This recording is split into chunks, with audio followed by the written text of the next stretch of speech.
Krista i primamo zalog buduće slave, uputimo molitve svome Gospodinu, proseći milost nasljedovanja njegova predanja Otcu.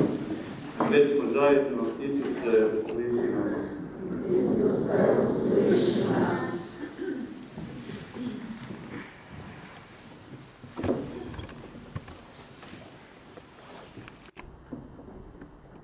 Za crkvu koju si darovao Euharistiju, da nauči sa žarom slaviti sveta tajstva Tvoje ljubavi, molimo Te. Isuse, usliši nas.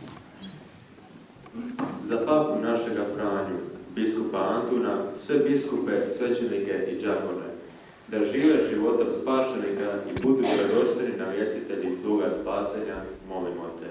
Isuse, usliši nas.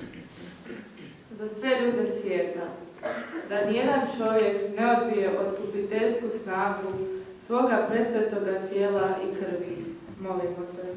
Isuse, usliši nas.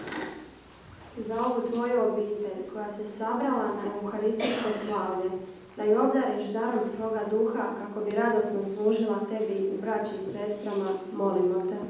Isuse, usliši nas. Za naše pokojne koji su prešli s ovoga svijeta, da ih po svojoj vazmenoj žrtvi uvedeš u vječnu radost nebeskog kraljevstva, molimo Te. Isuse, usliši nas.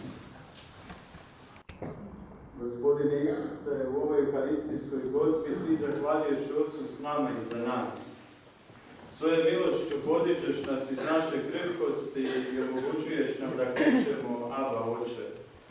Dodahni nas povjerenjem u njegovu svetu volju i obdari snagom služenja i ljubavi. Ti koji živiš i hranjuješ u vijeke vjekova. Amen.